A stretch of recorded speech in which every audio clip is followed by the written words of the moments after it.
really recovered from it. She just, so I just wanted to. What part did Stella have in the Christmas pageant yesterday? Was she in it? Oh, she's too old, isn't she? Yeah. Sixth grader, right? Yeah. Yeah. No, we went for 2 minutes to see Graham lip sync 3 songs. Ain't nothing wrong with that. Right. I was like, there's no way you were singing. Yeah, it was. My phone rang. I was younger. Holy. Wonder where she's calling from. Okay, I'd like to call to order the December 18, 2025 OCD meeting. We'll start with the pledge. I pledge allegiance to the flag of the United States of America and to the republic for which it stands, one nation, under God, indivisible, with liberty and justice for all. Very good. Roll call, please. Absolutely. Paul Seymour? Here. Andy Lyons? Here. Tom Snyder? Mike Knoll? Here. David Staub? Here. Jim Kittle? Here. Randy Kyle? Here. And then Greg McAdams? Here. And then Heather Shaw? I'll show you. Jared Eubank, present. Okay, has everyone had a chance to look at the minutes of 11/20/25? If anyone's got any questions, There was only one thing I saw, it's just a mistake on the front page. Jim probably asked for any changes to the agenda. Or wait a minute, Dave was here because, No, I saw the same thing. Yeah. Jim was here last. Yeah. meeting. oh, we forgot to So- change that. So under Yeah. administrative issues, it would have been Kiddo asked for any changes Oh, to the gotcha, agenda. okay, yep, I can make that one. Just think, Heather, I said I was gonna catch all that. Good catch, Val. okay, Okay, besides that correction, has anyone got anything else? If not, do I have a motion to approve the 11/20/25 minutes. Motion. Motion by Dave Staub, do I have a second? Second. Seconded by Greg, all in favor? Anyone opposed? Okay, minutes are approved. How about approval of the agendas? Anyone have anything to add? If not,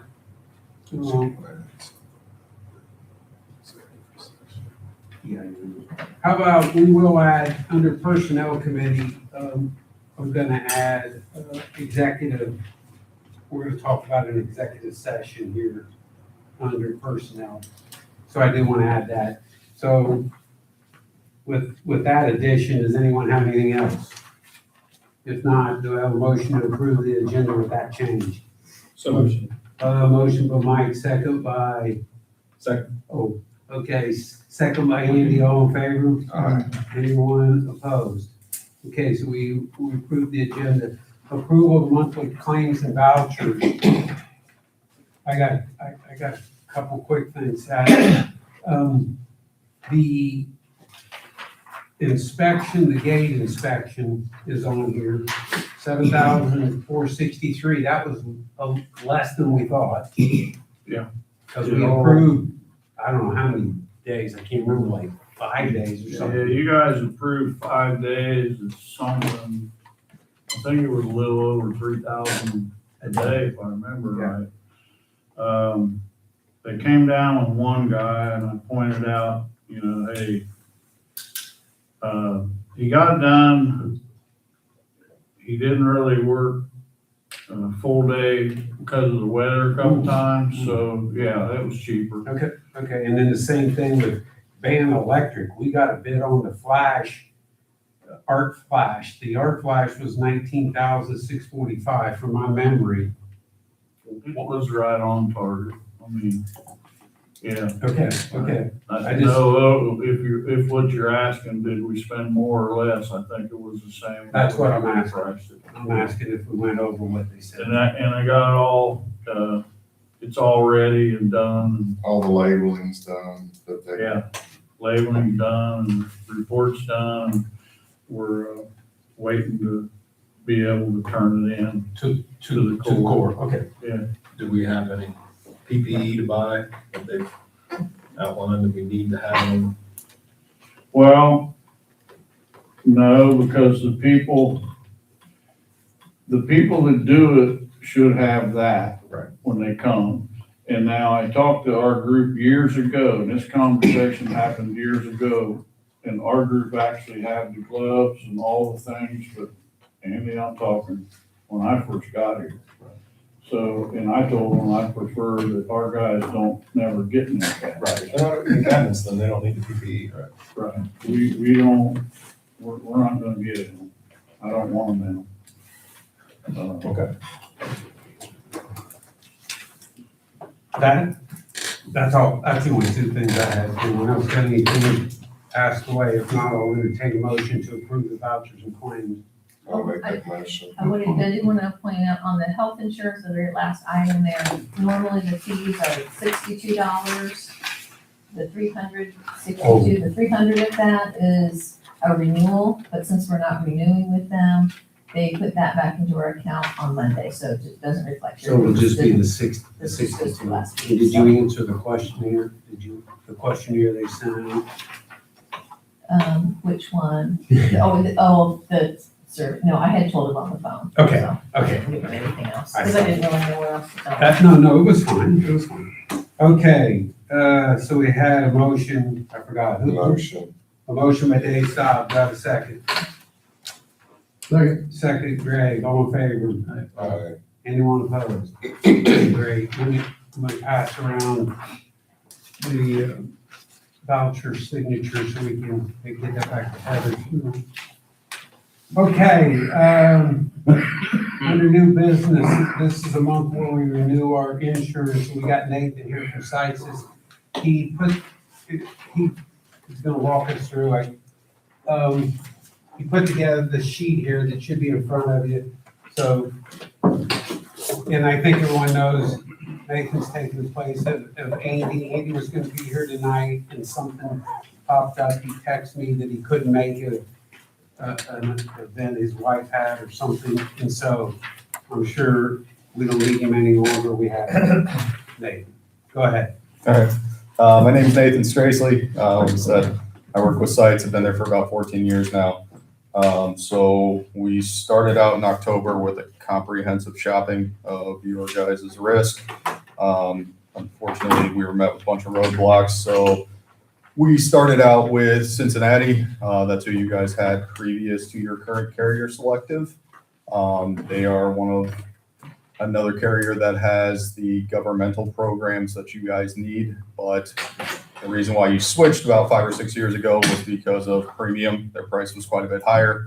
And by the time they got back to me, their premium would have still been higher. So they just denied to quote it. Because they thought that their price 5 or 6 years ago was good and that it should have been growing by 9 or 10% every year since then. So without them, we also went to a brokerage we use quite a bit called Arlington Rowe. They work in specialty markets, hard to place risks. They came back and said they didn't have anything. So then we also turned to a group out of Georgia that we use for public entities. It is called Seville Public Entity. All they do is insurance for public entities all over the country. They only had 2 carriers that were willing to look at it, and both of them came back and refused to quote it because they were going to be too high. So that is going to leave us with Selective, who is your current carrier. They have offered you a renewal. Some of it probably good, some of it bad, but I'll take you through it right now. So the property portion, which is the portion that you guys have always seen going up, that is going up. The initial increase came back at $62,256. That is up from the $55,771 from last year, which is basically an 11.6 increase. I went back to our underwriter. I didn't have a lot to play with, but I did ask them for a 7% increase instead. She gave me a little bit of leeway and brought it back down to $61,470. So we were able to get that down a little bit. The crime coverage stays the same. It's going to remain at 150. Your inland marine, that does have a increase, but that increase is due to us just adding a whole bunch of equipment earlier this month. So nothing changed in terms of your base rates or how much you're paying per 1,000. It's just from us adding some new equipment. If we move on, your general liability, that also went up a little bit. That's just your GL rates going up based on your payroll. The public officials came down a slight amount. That one went, that's the only thing that really came down. Your auto, most of that is due to a new truck. So you guys got rid of a 2008, added a 2025. That's accounting for a large portion of that increase. Also, the new Kubota side-by-side that we added, the underwriter decided since it's roadworthy, that needs to be on the auto policy and not covered under the inland marine. So those two things together is accounting for just over $1,600 of that $2,000 increase. Your umbrella, this is the one that I'm happy about, only went up $30. That's what we're seeing in the market. Generally, we're seeing raises 7 to 12% on the umbrella, so that one's staying about level. I was pretty happy with. And your workers' comp, that one's up just slightly, but that's based on Indiana's rates changing. So nothing we can really do about that one. So total $102,073 versus the $93,719, just under a 9% increase. To help control the property increases, we did run a bunch of analysis using their calculators and found that your guys' property coverages for right now are proper, so we did not need to increase those. And then the cyber coverage is going to go up about $50 as well.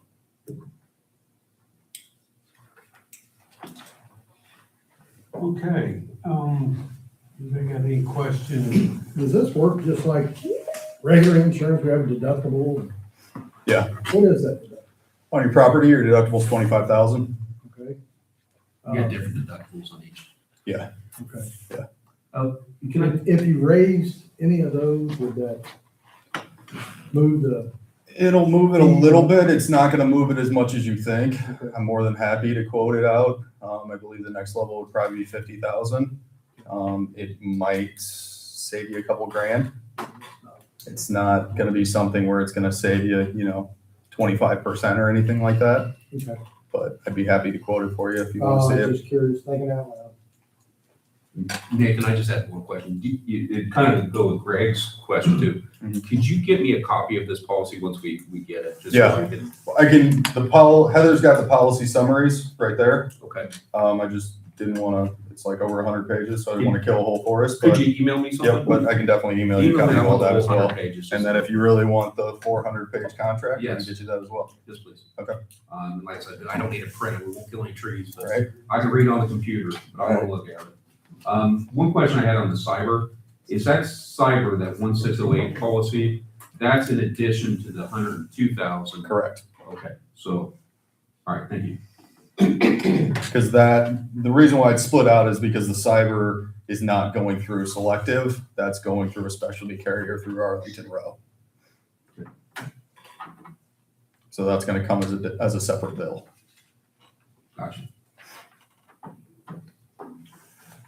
Anybody got anything else? Okay, do I have a motion to approve this insurance, contract policy with Sites? We're not ready to sign something yet, are we? Do you have something, do we actually have the contract in front of us yet? I have the summaries. I don't have the full policy. So we are approving this insurance assets. Yeah, because Same thing we had last year. Yes. Right, we have to do Yeah. it because it's Before gonna the expire, meeting, yeah. well, it expires before our next meeting. Right. That's why we do it. Nathan, is there anything, just so I know, because I haven't really looked it over yet, anything weird on our coverage that's changed from the policies prior years? No. Okay. It's always one of our first questions of the underwriters, making sure they didn't try to sneak in any change in Right. terms or deductibles or anything else. And they said no, and Diane's combed through it, and there's no changes. Okay. I'll make a motion to approve this quote from Sites Insurance. So we got first by Dave Staub, do I have a second? Second. Second by Mike Noel, all in favor? Anyone opposed? Okay, thanks, Nathan. Good Thank job. you. Thank Have a you. good night, guys. Thank you. Be good. Okay, I want to, or no, go ahead, Sat, you got the gift cards, sorry. Same as the last few years. I did what we usually do. I got everybody what we've been getting. If anybody's got any questions on that. I don't think we varied at all. We didn't vary at all. We just wanted to bring it up because everyone needs to know we bought gift cards Yeah. for the guys. I think we did it last year. Paul got the gift cards. And Yeah. I think, So okay, you got it informed. I don't think, do we need a motion on that, Jerry? Okay, we're good. How about nothing under unfinished business, Paul, or no, I'll talk about, we got the grant, project county meeting, scheduled now. It's January 29th from 6 to 7:30 at the courthouse.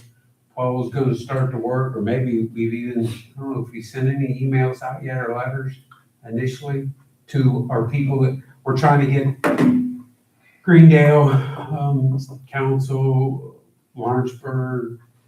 I mean, we have a list of people that we want to try to get to come. I didn't want to do it too early Yeah, because everybody will forget about it. So I was gonna wait till after the holidays before I start Yeah. reminding them of what they promised us they'd help support us.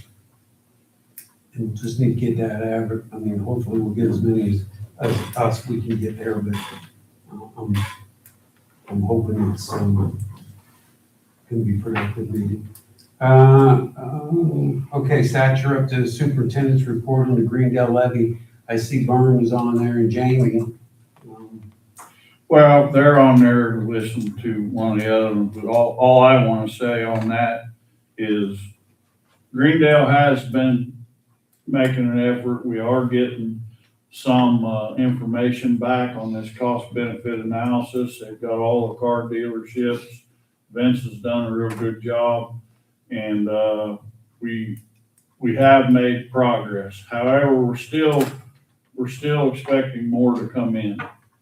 And Berm, I don't know if we have raised the grade somewhat, but Yeah. but you know, I'm hoping to get both sides above one is what we're hoping. Yep, that's right, Paul. And we'll keep feeding the model with the information as it comes in. And then I think our game plan, we already have kind of a draft of, pencils down today if we stopped and no new information came in of what the scores would be. But our hopes is obviously to keep feeding in as things come. And by early next month, hopefully Paul, they've been able to get everything from some of those outstanding property owners and commercial industrial properties there, and we kind of finalize everything in January, and then be ready for an application. And me and Jimmy had a meeting out to Greendale with Vince and Mike Perleyberg and a few other fellas, and they kind of divided it up, and so I do expect. Yeah, I think we got an email from Mike Perlberg, who split up the group with Vince, and Mike's got Catalent and some of the bigger ones that we really need. Yeah. And he said he's on it. We just Yeah. checked with him. So hopefully, Vern, that's gonna be coming in within the next couple of weeks. Yeah, that'd be great. So if anybody doesn't have any questions on Greendale, we'll move to. Do you have the candy company? Say it again, Tom. Do you have the candy company? No, Not yet. that's That's Catalent. what we're working on. That's one of them we're waiting on. Yeah. Lawrenceburg levy, I'm gonna give you the Rizzo update because Michael slipped on the ice and he can't be here, but I know what we've had going on.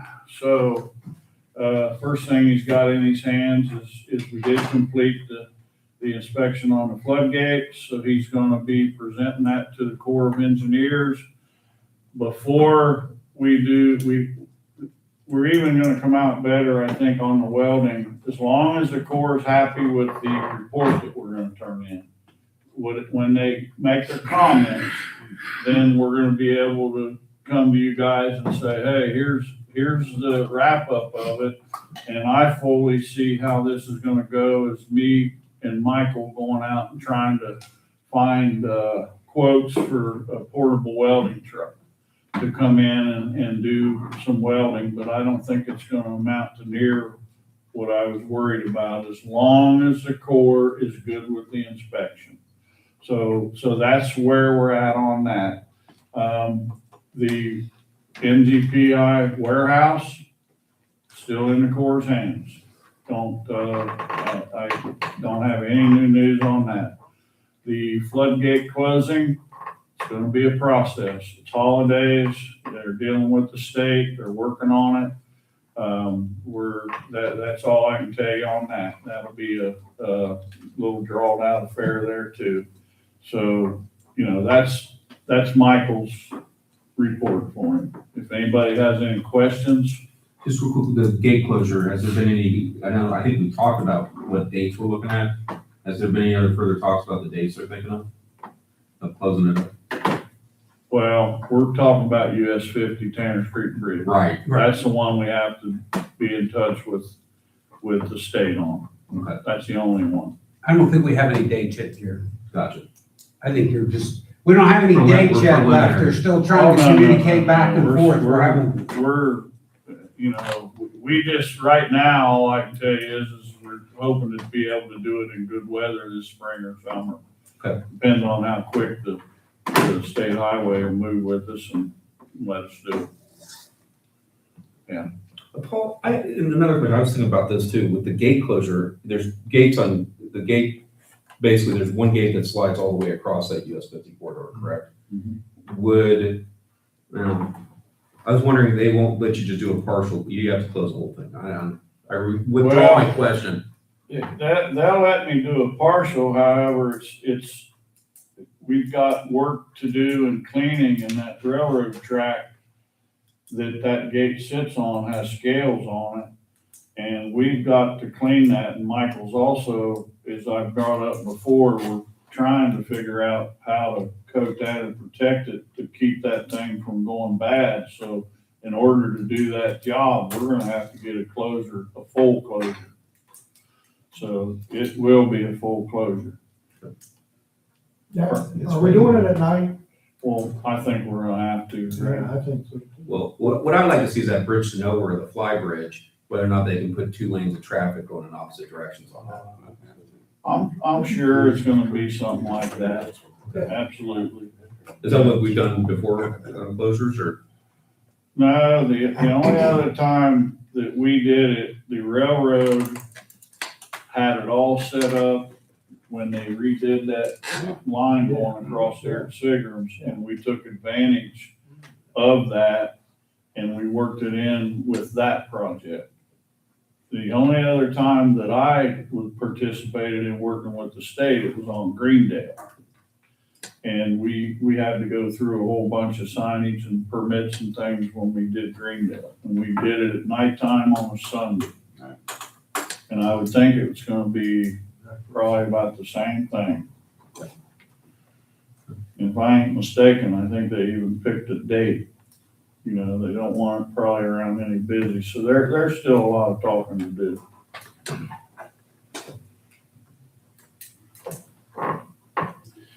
Anybody got any questions on that? I've got Mr. Mandel up, but I'd like to start off this, John. I'd like to kind of touch on what we're gonna be talking about tonight. John and Luke are gonna come in and Berm's listening in, because what I've put before you guys is basically a look into the LCD's future.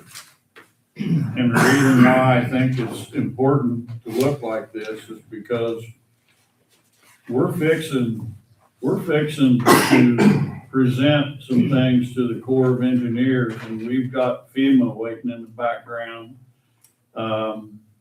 That at some point here, and sometimes they make me feel like it's gonna be real soon, that when I present something to the Corps, it's not an imaginary project. They're gonna expect us to do it. Now, I know we're chasing a grant.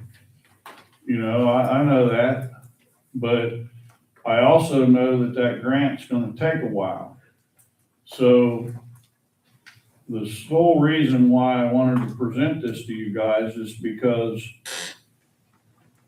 I'm not sure. Something can pop up here in the next 6 months, and John, you and Berm tell me if I'm wrong, but if we get that call from FEMA, and one of the things they say, and they've communicated with us, you know, hey, we want a meeting with you with this fall. Well, this fall's came and gone, but I don't know that we're not gonna get a meeting with them here at the beginning of the year. And one of the first questions they're gonna ask us is, well, where are you guys at?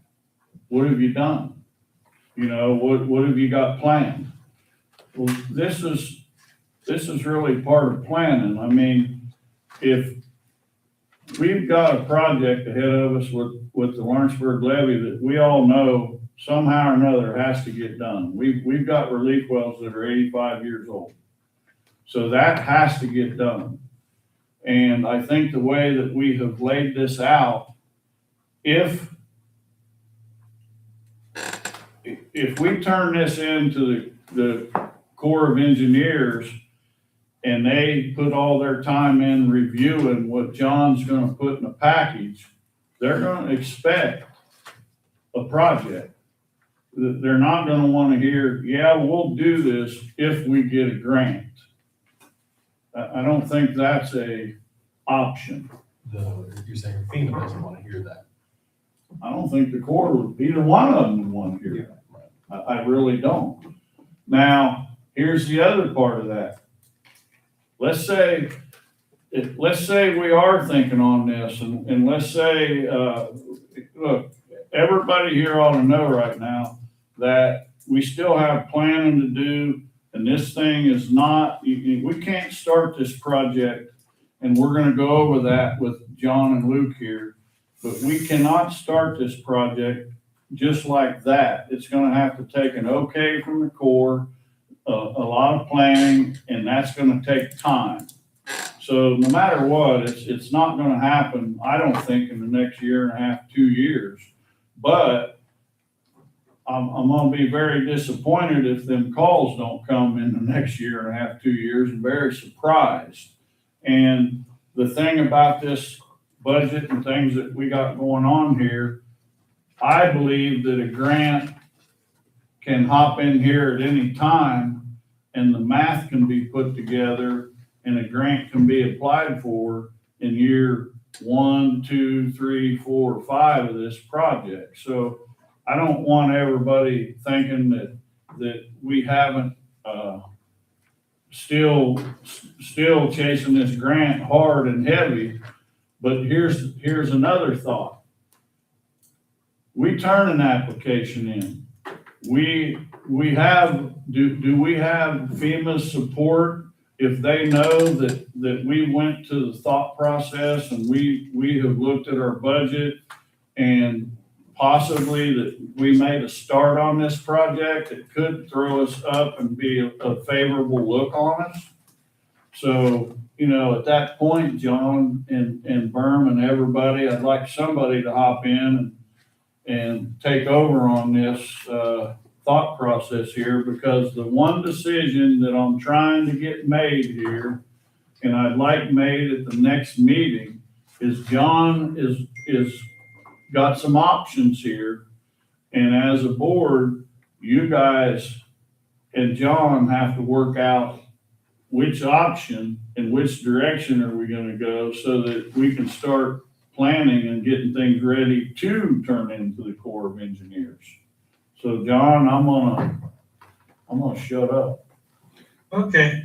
Well, thanks, Paul. It's a good intro. And I think one thing we always lose sight of the fact that, you know, as far as the Corps is concerned at this point, our levies are still okay. There's nothing in writing that we put to them that says we have problems with our levies. I mean, there's nothing really we've kind of laid out that officially says, here's what we think our levy, how it's performing, and here's what we need to do. So part of this was to finish this, what I would call pre-design, early design work, to give enough information to you to develop the plan that Paul has put before you that has been informed by the work that we've been doing, that Luke's been doing with modeling and looking at seepage and looking at how's the levee look as it is?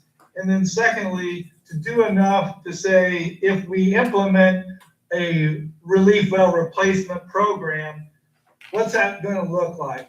And how long is it gonna take before we satisfy the FEMA level of loading on the levees and then the core loading?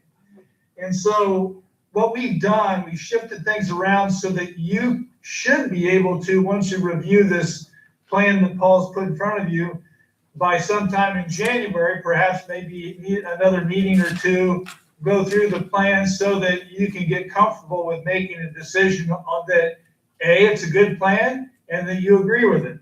And we will need your backing in order to then take that plan to the core after you guys make that decision. So what we've done, and I'm setting Luke up here to let him go through a little bit of this, is enough design work to give us the confidence to give you the number of wells likely you will need, and that includes perhaps initial estimates on the size of the diameter of those wells, the depth of those wells, the location of those wells. Why? Because that all lays out your cost, and that's what's been put in that plan, some of that cost information related to the number of wells. And so obviously the relief well, if we could do it all with relief wells, that would be a little more simple. What you're going to find as Luke goes through this is that north slope is a little ornery and is going to need a little extra help besides just the relief wells to make it so that it is satisfactory. And so we've looked at a couple of those alternatives in a closer way, and he's going to explain what we found out about that, and that has been incorporated into that plan that's sitting before you. So Luke, I want you to take them through kind of our thought process, then I'll jump back in and say a few things, and we'll talk a little bit more about the plan. So Luke, why don't you go ahead? All right. Thanks, guys. And so in order to kind of understand some of the details of that plan that you have in front of you, I'll update you on some of the progress of the modeling and final design thoughts that we've had at this point that we've really kind of focused in on over the last few months. There's another thing I was going to update you. I'll say that till the very end because we had this Army Corps risk meeting. Tuesday. I'll update. We'll circle back since we're on the topic of what the updating you on the model. All right. So again, all of this is for backward erosional piping, seepage. So, I'm not sharing my screen anymore. Nope, not yet. Okay, here we go. All right. So in all of the grant discussions and the model we used to inform the interior ponding, it was preliminary and to give us some seepage numbers and give us a feel. I'm not going to go through what this figure here means in the details, but basically this is Lawrenceburg, and this was our preliminary model, 6 to 9 months ago, and basically what you're seeing is there's a lot of red. So there's a lot of red. It's not in a good state in terms of protecting against sand boils and backward erosional piping. Now we're most concerned closest to the toe of the levee. So a lot of this red in the middle, it actually is okay in terms of levee stability. We just have to account for that seepage floodwater. But still, there's a lot of red. There's a lot of blue on the south slope, even with the existing system. Maybe there's a little red on the west slope over here.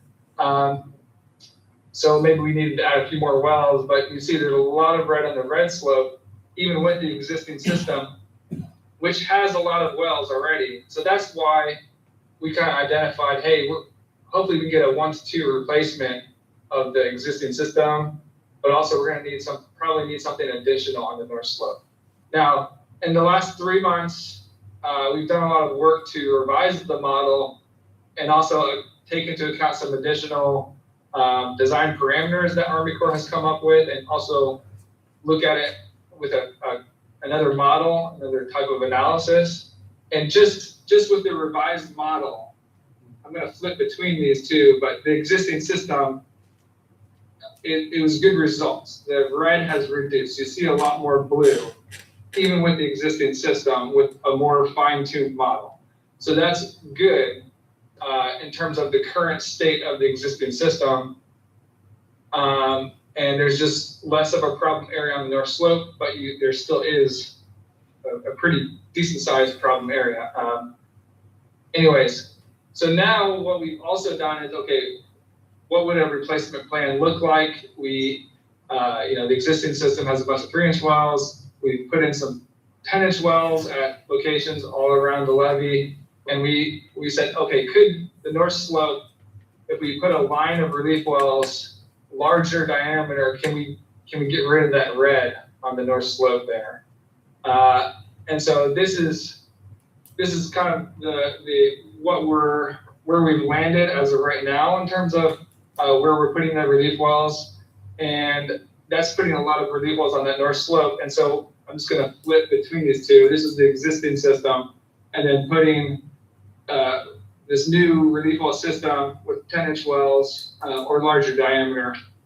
Anyways, a lot of the red goes. We're good on the west, south, and east. The north slope, the relief wells perform much better than we had anticipated. So that's great news, and it really makes this red area much more localized.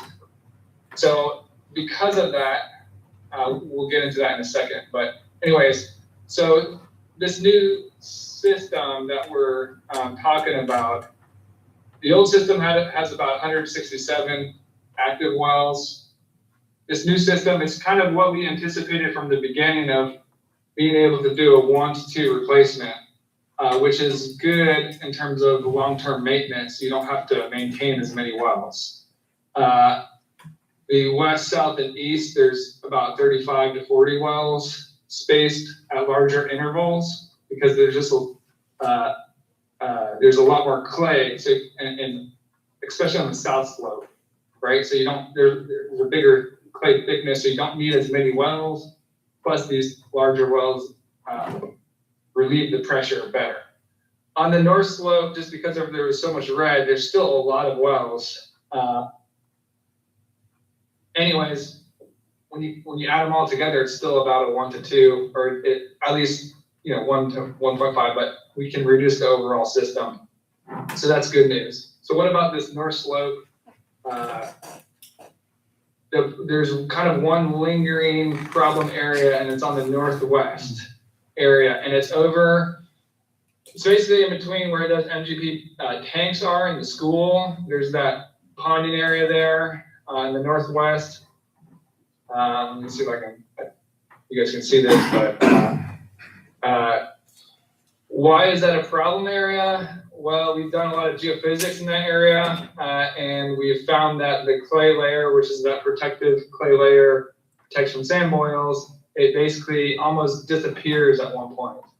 Let me make my little marker here bigger, but right in this area, it disappears. This is one of our geophysical slices where the clay layer is here, all this pink, and then it just kind of goes away. And the sand and gravel comes up to the surface. Again, this arrow over here, you can see the white. That's where the clay layer almost disappears. So even though, let's see, I was out there during the flood in April. This is a picture of this area, and it looks like some ponding there, but I walked down in that space and I could kind of see water. There were certainly signs of kind of seepage waters flowing in that grassy area, even with a 15 to 20 year flood. So that's the area that we've zoomed in on. So like I said, we basically put a line of relief wells here along the north slope to see, can we get the pressure down enough to prevent sand boils here in this area? And we even went kind of vertically or perpendicular to the levee slope on each side. But it's just so thin, no matter how many wells we throw at the area, there's still this bullseye. Even for the 100-year, for the 100-year, you still have this red, this low factor of safety, and for the top of levee, it's still red, obviously. You might see some of this red over here by where the tanks are. So we have put some, that's why we have the line of wells surrounding the tanks too. But we believe that's most likely far enough away from the toe of the levee that should be okay. So we really zoomed into this kind of one problem area here.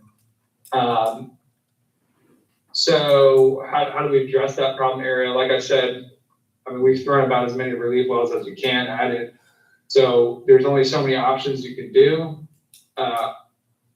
You know, all along we were thinking a cutoff wall, and again, not a total cutoff wall, just a partial to prevent backward erosional piping. But that was when we were thinking this was going to be a much more large scale issue. And we had the school there, we had the tanks. Now that this is zoomed into this one micro kind of localized area, seepage berms actually becomes much more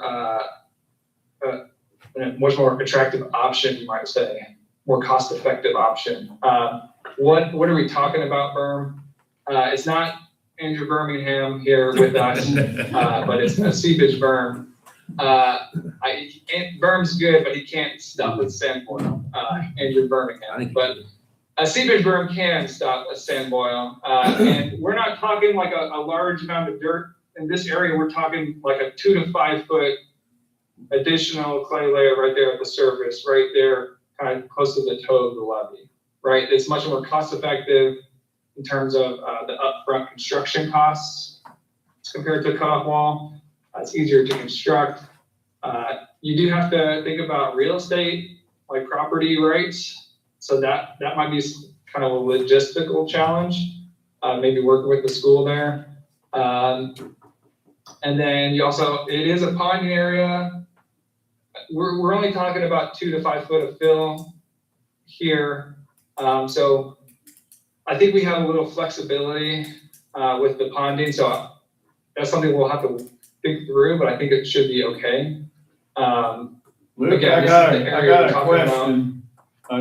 When you're describing this, unless I heard you wrong, you're saying you'd want to put that berm close to the toe of the levee. You have the cinder road there, you've got the old relief wells there, you know, we don't own that cinder road. Are you talking, and you also have that well building that's in that area.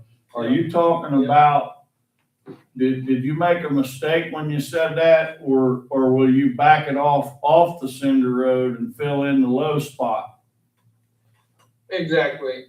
Thanks for clarifying, Paul. Yeah, it would be back off from the road. We'd actually still have relief wells here, kind of in this area, okay, where we already have existing relief wells. And it's more so in this ponding area. And I have a few pictures on the next slide. It was kind of the area that we're talking about. So let me just jump to that. Yeah, like this, Paul. Okay. This is the area where it just, that's the ponding area. It's a really low area, and the clay layer kind of goes away. But there still would be relief wells here on this toe because you still have to reduce the pressure there. So that's the area, and this is kind of a standard Army Corps picture of what a seepage berm could look like, but it's just filling in that space. Let's see, and then so taking that same model I showed you where, you know, I marched through the existing model, the revised existing, then the proposed with the new relief wells. When we fill that area in with, again, 2 to 5 foot of fill, before it was red, like a dark red, and now it's blue. So meaning the factor safeties are good there. So it's certainly a viable option, and it can get the job done. Anyways, that's what our modeling results are showing us. And that is some of the background for the overall plan. And it's pretty similar to what we've been saying all along, kind of that 1 to 2 replacement of relief wells. Before we were saying cutoff well, but relief wells are performing much better than we had hoped for with the revised model. So now it's a much more localized area. And now a berm is an option, and the berm's gonna be cheaper than a cutoff wall.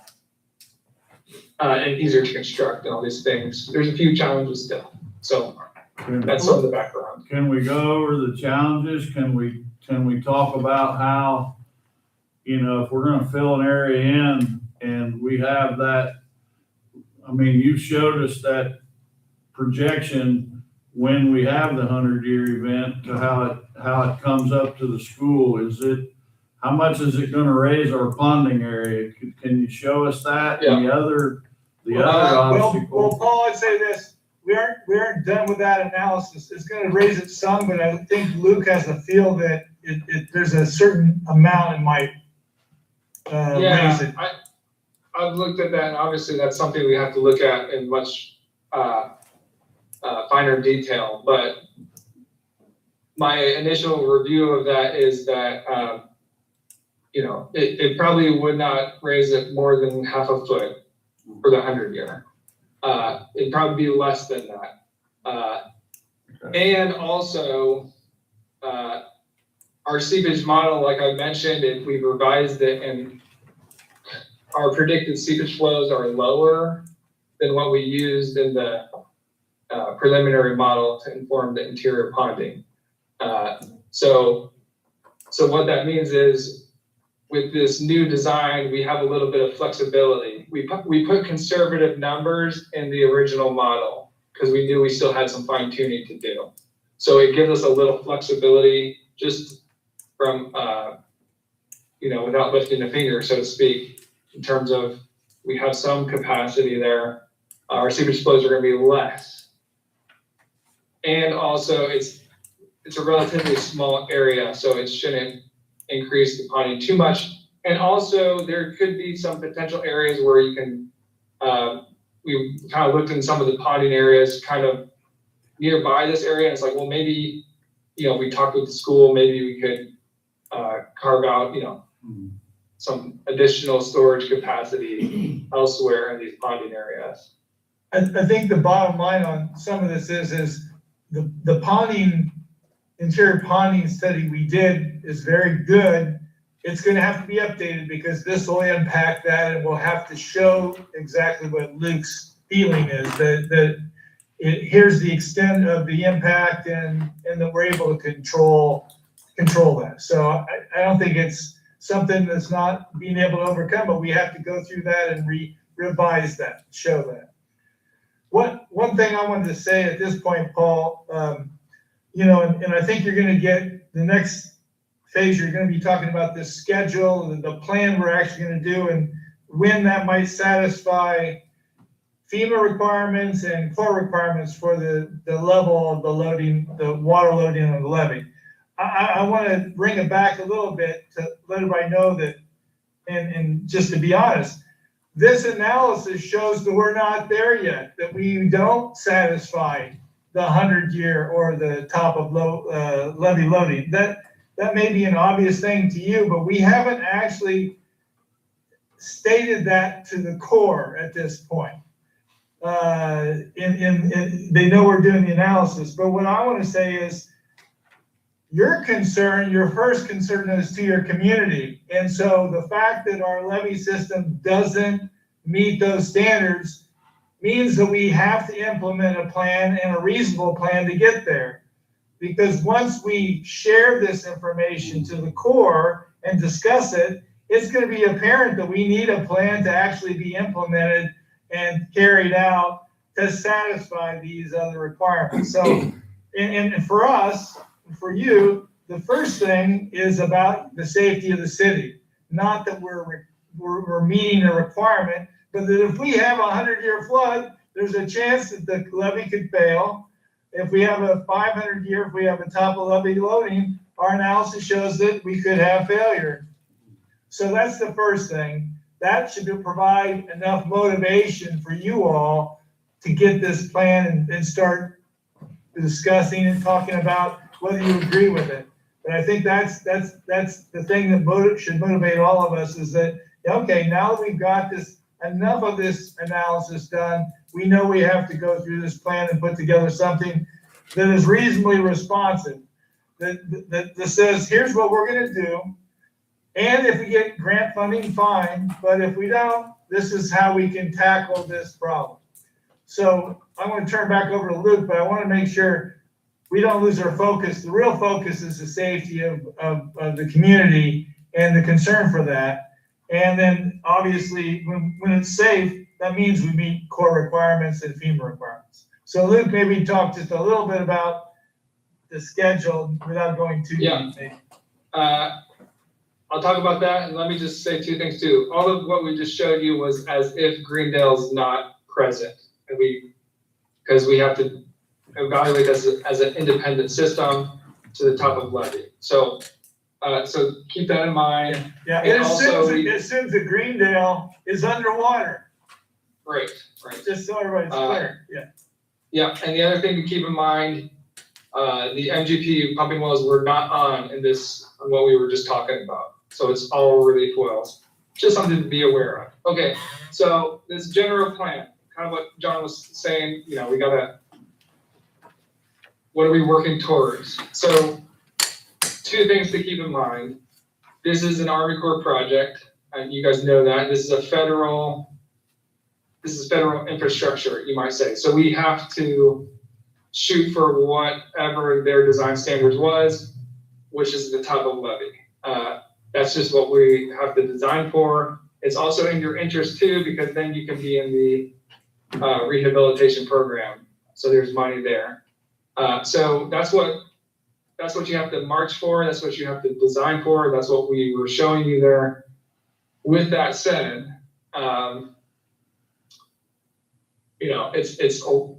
it can be a lot to get to that point, and you can work towards that point. And what's laid out there in the packets is like a 10-year plan, and that number was just picked. But what it would look like if it was a 10-year plan, and as you're replacing relief wells, at a certain point you'll be good for the 100-year. So that is kind of like a checkpoint, right? And so that's marked out in that packet there. So we have, we're marching towards that final design, which you have to get to satisfy Army Corps. So it's not like you can just stop once you get to the FEMA, once you satisfy FEMA. So we put that checkpoint there of at what point you cross the threshold for FEMA 100-year, which I think is about a 4 or 5 year. And that's what we're recommending. We've also put in there at what point do you need to put that landside berm if we were to proceed with that option, which it's looking like that's a good option at this point. Another thing to keep in your back pocket is that, what happens if you turn on the MGP pumping wells? That could be a potential short-term solution. So it's on that packet, it's in that packet as well. At what point are you good for the 100-year or the top of levy if MGP pumping wells are on? Why do we put that on there? One, it's good to know that if a flood event were to happen and this plan is still in the process, it's good to know, okay, we might need to consider turning on those wells to fight back this flood. And number two is, if FEMA comes knocking and they can't wait for some reason, or you might be able to get to that 100-year to satisfy FEMA much quicker if you do kind of have a short-term agreement with MGP. Not saying you have to do that. It's just something to be aware of. We've thought through kind of, it's probably best not to rely on the MGP pumping long-term. We can talk more about that, but there's a lot of logistical challenges with that in terms of agreements and maintenance and contingency plans and getting multiple people on board. So that's why we put it in there more as a short term, just something to be aware of, you have in your back pocket. So that's the plan there. We can obviously field questions about that, but we also have in there the schedule, and it's a general schedule. And again, this is as if, obviously you want to shoot for the grant funding for everything.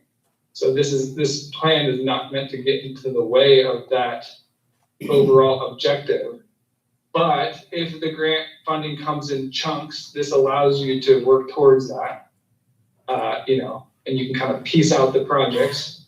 Or if you can't wait, or the grant process takes longer than expected, you can start the work. And you have a roadmap. So another thing I'll say about this is a general plan. The numbers are, it's a big picture in terms of numbers. There's more work to be done in terms of, we can fine tune these costs. So it's a general, I would say don't get too hung up on the specifics of the cost. It's more of an engineering estimate. We can fine tune that. And then you'll see in the schedule, just some general comments, and then I'll shut up here. The general schedule, we wanted to present this to you because once we go to the core, we don't want to we're going to present the general, hey, this is what we're seeing, this is what we're thinking of what needs to get done. And we want to make sure that you all have seen this. And if we need to have any conversations, if you're okay with this general plan to present to the core, and we'll go. So we wanted to put this in front of you, kind of get your blessing, so to speak, before we go to the core. But once we get that blessing, we're ready to go to the core with this, to present our general findings, and then we can get their general feedback as we're finishing up the modeling effort, and then we have a lot of documentation to pack into this report that we'll be laying out here in the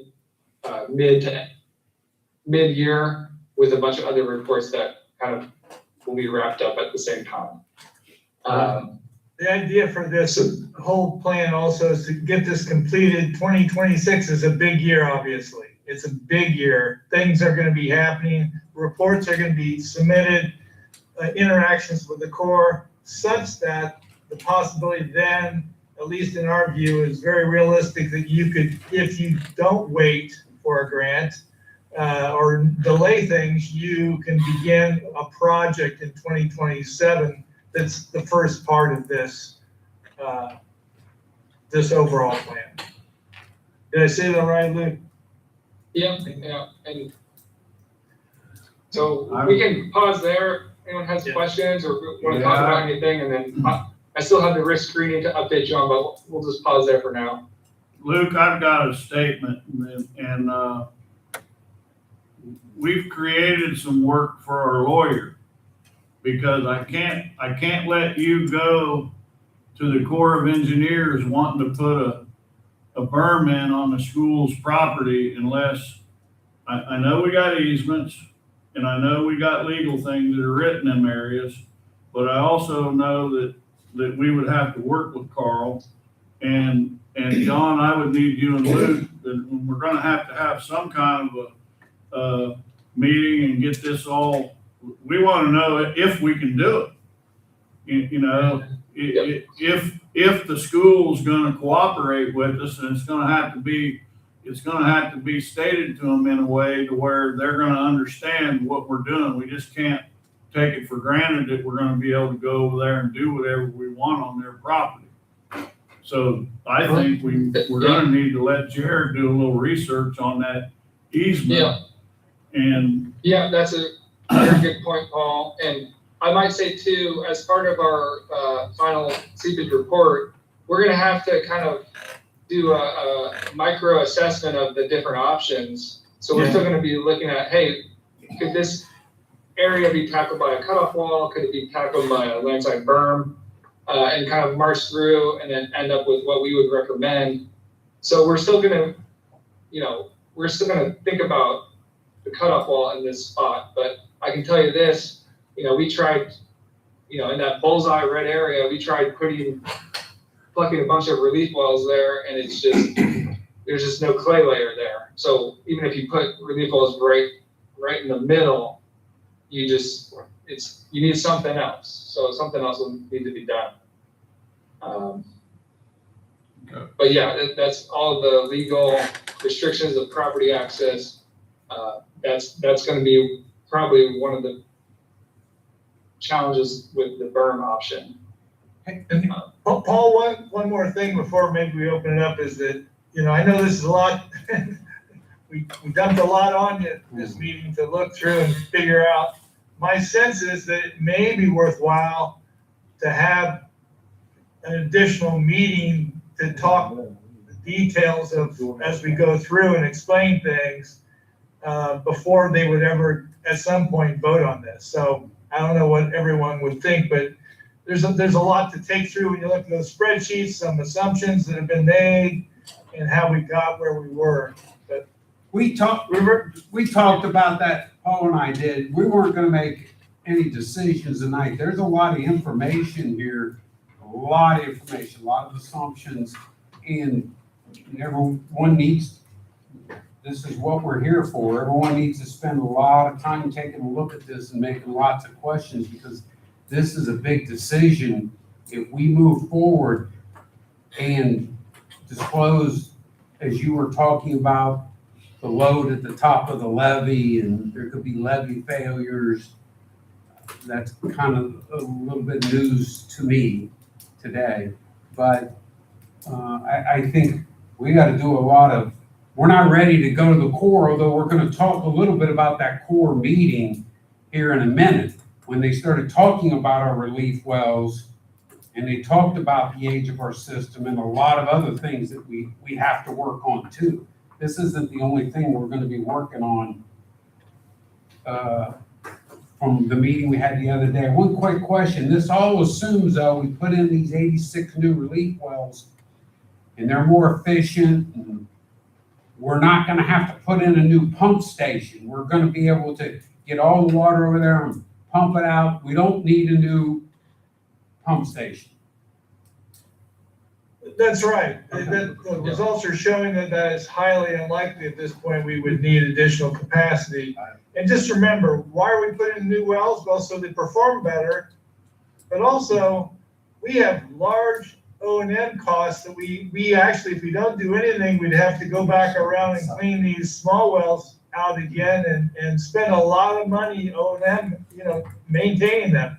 And these new wells are gonna be, we'll have the capacity to stretch out that maintenance program such that you may not have to do it every 5 years, but perhaps every 10 years or longer. So that's one reason why we want to do this, is to save money on the O&M plan. But in this plan, we put in there, at the 10th year, we have to start, it's in this plan, in this cash flow analysis, I think.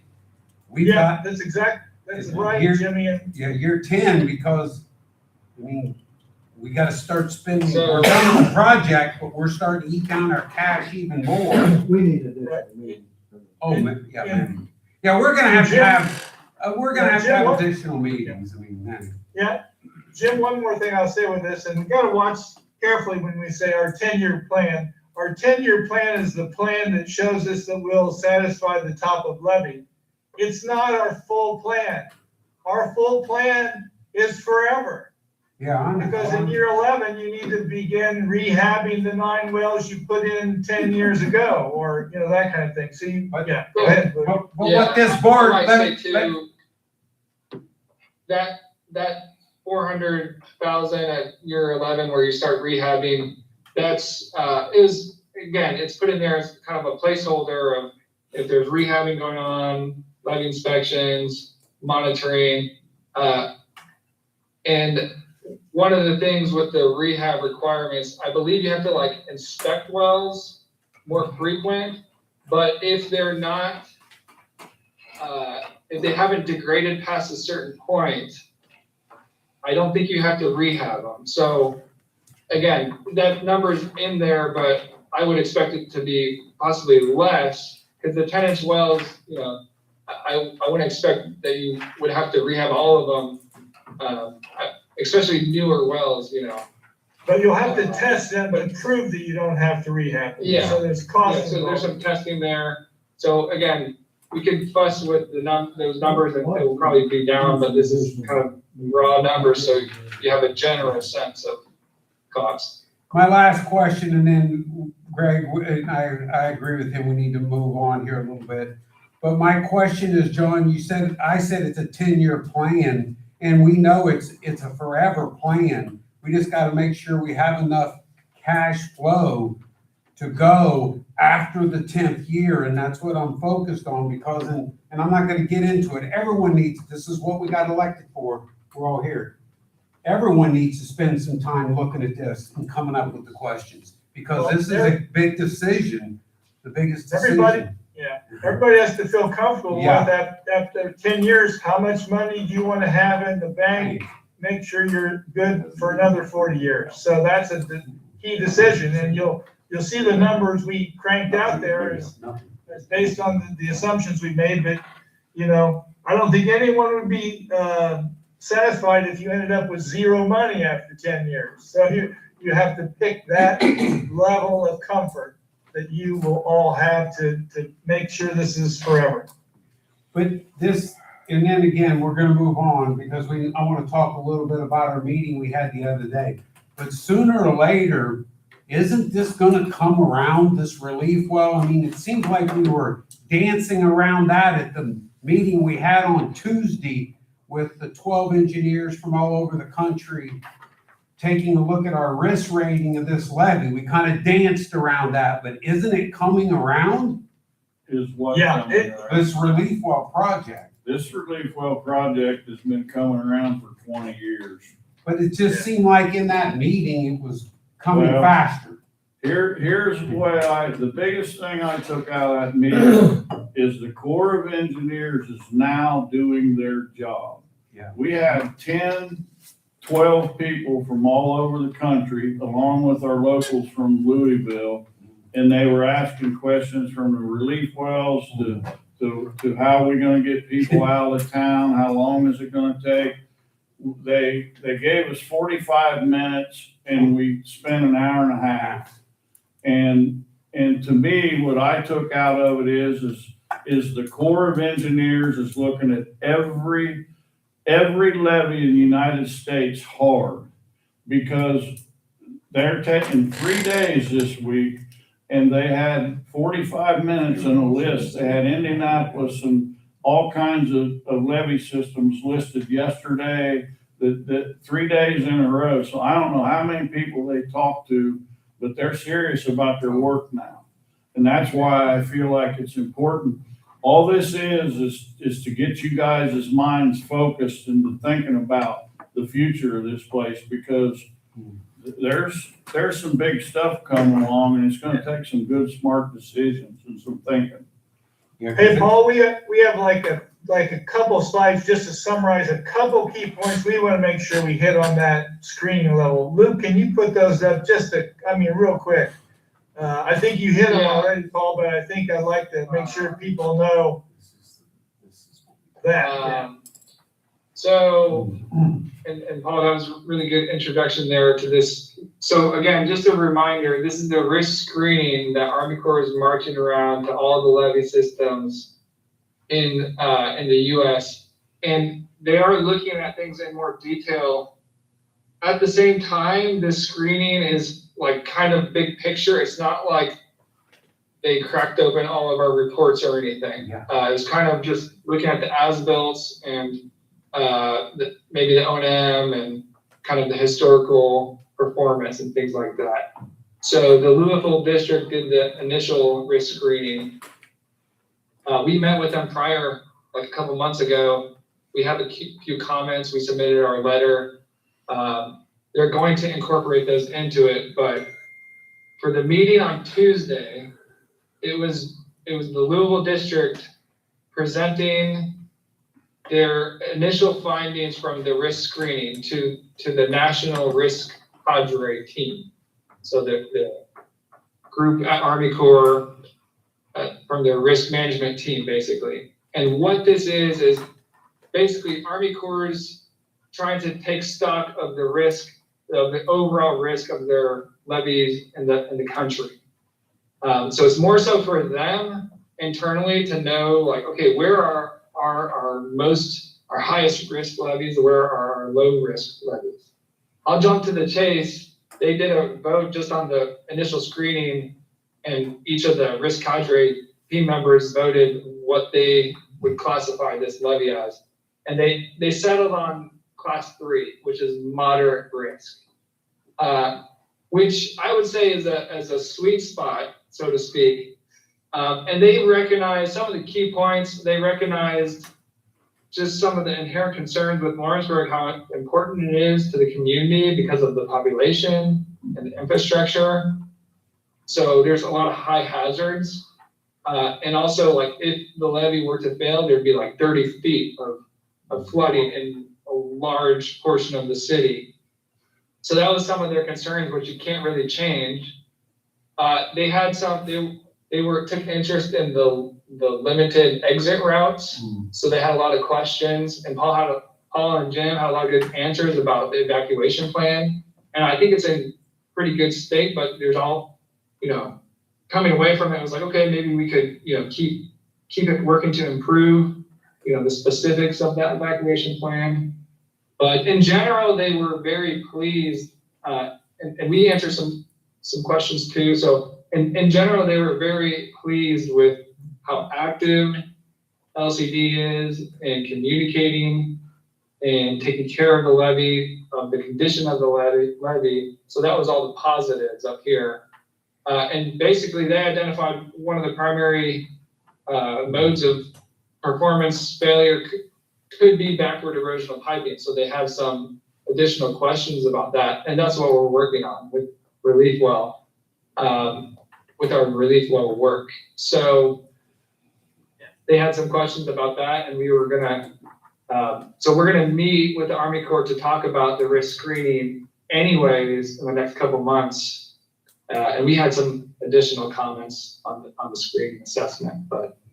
The good news about moderate risk is that they're paying attention, and if we ask them to look at things with their levy, guess what? They're gonna look at it. They're gonna have interaction because we're not so safe, or we don't have so few people that they really don't care about us. So. Yeah, you want the lowest risk you can, but at the same time, if you're too low, they won't pay attention to you as much. So moderate's kind of a sweet spot. Of course, we did have a couple people, my scorecard's a little different. They might have ended up on a 3. I never really for sure got the 3, but we had some people moving us up to a high risk. They had us at number 2. We had probably two out of maybe 15 that has at 2 maybe? Two of them had us at a high risk, which I'm thinking, and I think it was the loss of life, I think, and how we're gonna get the people out, the evacuation routes, how we're gonna inform the people, when we're gonna close the gates, are they gonna go to school? Were we calling off school? I said, I believe we're gonna call off school. But, it was a good meeting. I thought they were pleased. They gave us an extra, we ran them over at least a half hour. We got rolling. But I thought it was a really good meeting. You and Luke did a great job. And Berm said on it too. I think it's important that Berm that follows along also, but we definitely have to have more meetings, Greg, and we're gonna get that scheduled. But hopefully when we have the next meeting, we got lots of questions. Here's our cash flow analysis. Heather did a tremendous job, guys. She spent a lot of time along with Luke and Paul when they met, and Well, I mean, we're gonna have an election meeting, and usually we open a meeting and we sit in here for an hour and a half, 2 hours, and I don't know if it'd be possible to incorporate, if that's okay with everybody, but I mean, we don't need a meeting in 3 months. We need a meeting fairly quick. I mean, I feel like that's up to you guys. No, we gotta move forward. If we're not gonna go, we gotta tell John, I mean, do you want it to be personal between you guys? Do you want John involved in it? Or how do you want the meeting to look? What kind of meeting do you want to set up? Any ideas? Greg, you got any ideas on that? We just need somebody to sit down and explain all this to us. And it may take 1, 2, 3 meetings. Yeah, That's a lot of stuff, man. It's a lot. Yeah. it's a lot. And, I agree. Yeah. I think we got too much information tonight, but. Okay. So we'll start scheduling meetings. And I think we need to have a meeting just amongst ourselves without, That's what I'm asking. without the experts, so we can all come up with our own questions without them getting interrupted. Okay. Do a work session. I mean, is it possible to have that kind of a meeting when we're sitting in here letting them tally the votes? That's probably tough. It's probably closed meeting and then open. No, it's a public meeting. I mean, all you have to do is create an agenda. You can put whatever you guys talk about. I don't think we'll have enough time Okay. during that meeting myself. All right. I think this is a long meeting. Well, we can use that time to have some discussion about it. Oh, yeah, Is it gonna be enough? No. but- it's an open meeting, so we can talk whatever we want. Yeah. Start the conversation. Or at least come up with a game plan of how you want to conduct the meetings. We don't have to decide right now. No. This was, at some point, we were gonna have to get on this train of thought. No, I mean, we don't need to decide when we have a meeting. No. We'll get, let's get through the holidays and we'll get something organized and get on some calendars and we'll think about that day. I mean, it's a public meeting. I don't know how many people will be here, which it doesn't matter if they're here or not, but we're not gonna get anything decided at that meeting. And I think Andy's on, we definitely have to have a meeting among ourselves. This is a long-term decision, longer than some of us will be here. So the next group, we're making decisions. And when we start this project, I'm not sure we can stop. Can if you run out of money. Well, John Luke will be here for the kind of meeting. yeah, Is there a possibility of having a group meeting since they'll all be in here earlier in the day on the 29th of January? If they're gonna be in town, could we still, we can look at that, but I mean. Yeah, we can think Maybe about that. possible. Did you hear that, John? The county meeting on the, so let's, Mid-29th? yeah. Let us, Yeah. let's put our heads together, we will, and we'll get some stuff put down, but anybody got anything else? And we'll wrap this portion up. If anyone's got anybody got anything else? Okay, thanks, John. Thanks, John. Thanks, guys. Joe. Thanks, Berm. Jamie, thank you. Thanks, guys. All right. Satch, you good, Satch? You ready? Okay. How about this permitting question review payments? This is something I want to talk about quickly, that is important also. You wanna do it? You're doing My thought is the city over at Dearborn Bull is gonna be doing a project maybe. And in my mind, I would like to see us work out an agreement with the city on, and anybody in the Greendale area and all our permitting is making that agreement up front, paying us up front and having something like the Corps has on their 408 permit. Me and Jared and Jimmy's talked about it a little bit. Well, there's other projects possibly happening too. Well, I would say, it's already written. We've already created the agreement that tells them exactly how much they have to pay, when they have to pay and everything. They just refused to sign it last time, so that was, So it's not gonna take me long to get one together, if that's the issue, so. Well, that's all I'm asking is it's gonna come up here at some point, and I just wanna make sure that we're. Would that agreement be with the city or be with the developer? I would make it the city, because yeah, well, I mean, it doesn't have to be, but if we wanted to change it, it's not hard for me to change that from interlocal to just an agreement with whoever the developer is about, we supply with the Lawrenceburg ordinance, we say, blah, blah, blah, blah, we want this much money, and go through all those, and this is the performance we want in it, which is pretty much exactly how the Lawrenceburg interlocal read. So I don't think it's much of an issue. The issue we have, of course, which we kind of solved with the 811, is to figure out if somebody's actually doing something without a permit. But like I said, I have no problem if we want to sit down and put together, this is exactly the process we want to go through with the permits. I think we can put that together pretty quick. And it would be something neat that we put on the website. So if anybody looks at it, go, this is this is your regulatory process with us. And, who do you need to talk to and all that. I think that would be a neat thing to have. To me, it has to be with the developer. And it's not gonna leave it open so that the city's attorney can quibble. Well, they didn't sign an agreement. It's easy to quibble, we don't sign an agreement. We don't deal with the city's attorney.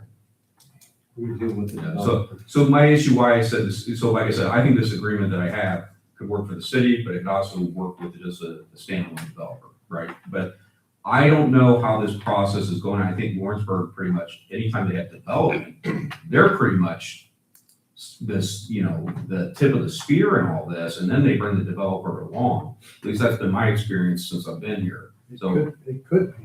but I bet you, however, we kind of have to get more info on how Lawrenceburg's gonna conduct this deal. Are they purchasing the property and then giving it to the developer, like one of the strawman deals? How are they organizing their deal with this? And it's a Section 8 retirement home kind of thing? You talking about what the development is, how it's not the I mean, if Well, it's a State public, sponsored private, senior. a joint effort, then yeah, both would have to be done, and both would have to be on the permit or what have you. But if the city's just donating the land to them or selling it to them for $1, then our issues with the developer that's doing Yeah, sure. that's doing the Must process. be part of the Yeah, look, I guess my overarching thing is that before, I think we can do either way, right? We just gotta figure out how Lawrenceburg's running this deal to really figure out how we're gonna create these contracts, whether absolutely, I mean, the last one, I fought for that one to make sure that we had an interlocal with an agreement and everything else like that. And then, of course, Lawrenceburg dragged their feet and wouldn't sign it, and they weren't sure.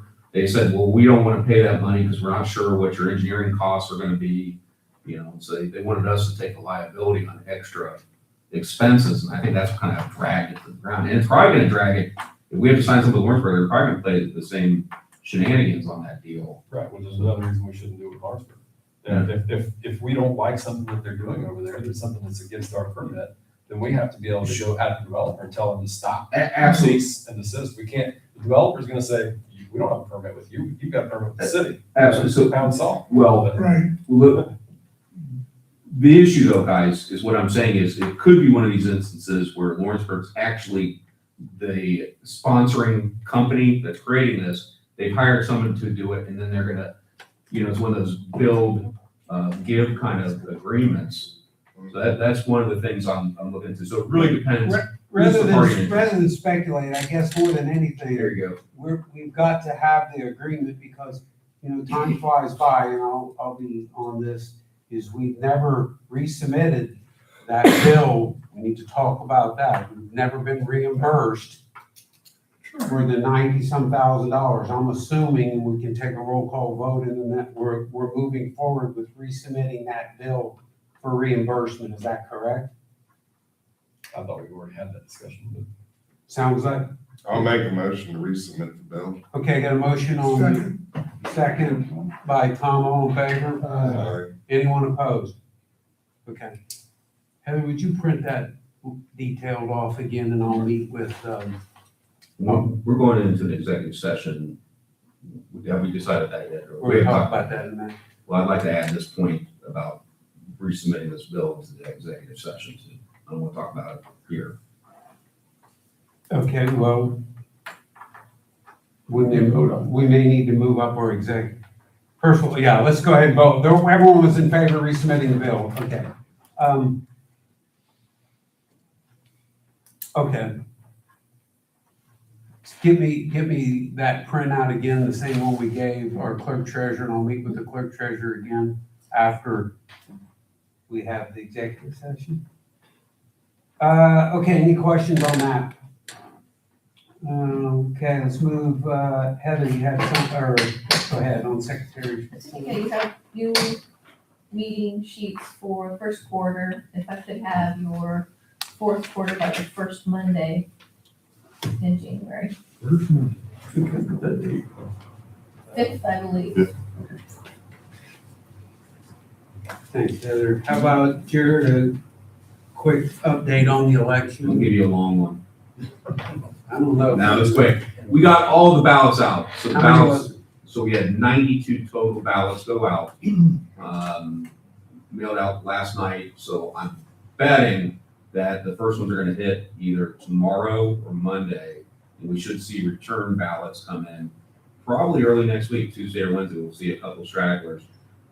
We got the system all set up, the Bill keys. and I are coming in tomorrow morning about 8 o'clock, to get all it set up. Okay. Because I don't expect to get any ballots by tomorrow, but me and Bill are gonna come, I'm gonna get him his keys to the Greendale box, and, then we start checking and stuff like that.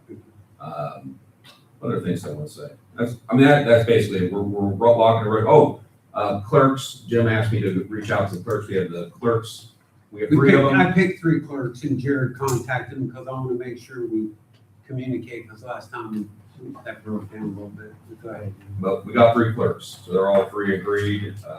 So at the annual meeting, that's where you appoint them, so they'll be here. I had one question though, I don't know what we paid them last year. So I wonder, 150. Well, we did bump it. We raised it to 150. We'll have to get those 3 checks cut. so I wanted to send them out a letter this year, just make sure they knew what they're gonna pay, when they're supposed to be here, all that other stuff, so. And so we actually have 3 clerks, because it's hard to find natural person clerks in the Greendale district. Thank God we found them, so. That's good. Let's move to finance. I want to move through the Reedy monthly report. Again, we're ending our year. This is through November 30th. We have about 44% left of our budget. We spent 2.2 million, budgeted about 3.9, so we still have 1 more month, but we're going to be under budget. And Heather did a nice job on that. Assigned a reconciliation report, gave that to Heather, so we checked everything out.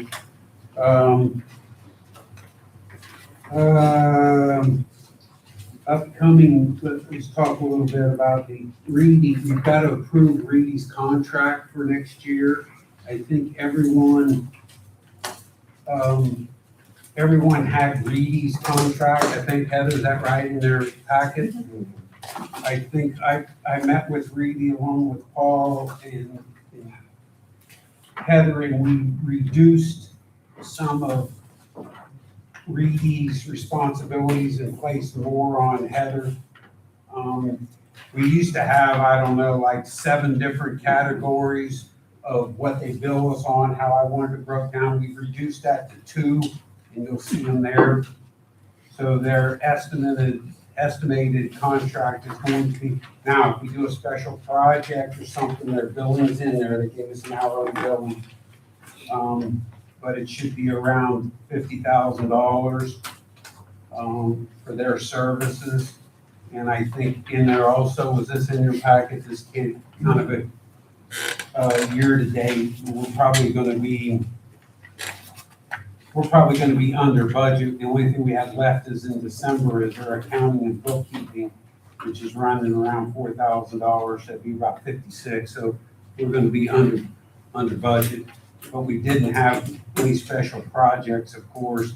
And Heather did a lot of the annual reporting. She did, as you can see, the budgeting, for instance. They budgeted $6,500 for budgeting, and they charged us $445. Heather did all that budgeting for us this year. So I would recommend, and I need a motion, I would recommend approving Reedy's contract for next year. I'll make that motion. I got a motion, Dave Staub, second. Second. Second, Michael, all in favor? Aye. Anybody opposed? Okay, so we'll get that signed. Heather, I'm gonna get that to them. Yep. And the other thing I forgot to put on there are in your packet, I just, for everyone to know, and we had a CD bidding out. We bid out, and you'll see it in there, because I want to approve these minutes in a minute, but we reinvested $4 million, and we had, we got a bid of 3.9%, so we put $2 million at 3.9% for 4 years, and $2 million at 5 years. That bid was from FCN. We talked about some other things that are in the minutes, but for this meeting's purposes, the minutes are here. Do I got a motion from Greg or from Greg? Yeah, I was here. Yeah. So I mean, you can make a motion, but I have a correction to make. Okay, go ahead. I was here for the meeting. He's not on there. No, No. it was another one. It was another meeting. Yeah, you weren't here. It's the other one. It's another one. Okay. This is the other one we had. No, it was last Friday. This was last Friday. I'll make a motion. Okay, I'll second that motion. All in favor? Aye. Okay, so, and what it does, yeah, it was, it still keeps our yield. We'll have in January, remember, we have our annual Board of Finance meeting, which will go over all the financials. We'll go over our cash flow, we'll go over where our CDs are at, but we're still gonna be over a 4% yield, and we're really vested up. I don't think, when I say vested up, we're CD'd up. We don't have much cash on the sideline, like about $1 million, so we have about $36 million in CDs, averaging 4%. So I think, Greg and myself, I didn't do much, but in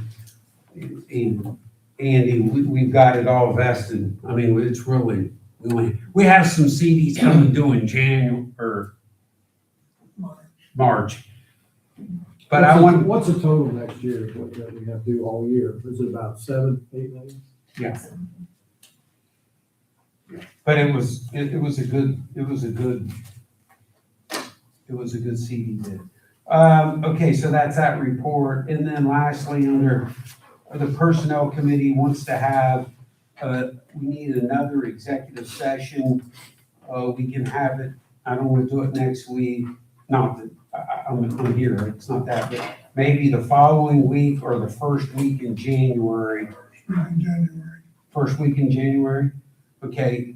I don't know. What's it look like, Dave? I mean, we can go ahead if everyone wants to check their calendars or call Heather or email me, or we can do it right now. How about January 7th? Yeah, January 7th. That's Wednesday. January 7th. Morning, afternoon, we got. No, we can do it. 10/7. January 7th at, Jared, are you? 9 a.m. work for everybody? I'm good. Make it happen. Mike? January 7th, 9 a.m. I'm good. at Jared Jared Eubank's Eubank's office. office. January 7th, 9 a.m. So I'll get you the notice, and then you can follow. Okay. Anybody got anything else before, Paul's got something? Really quick. I had a meeting with Carl Gailey, explained a few things, and while I was there, he wanted to make sure you guys got thanked for the UTV. He said, I definitely want you to mention it to him as quick as you can. I told him we'd have a meeting and I'd bring it up. Thanks. Yep, yeah, that was good. Okay, I adjourn the meeting.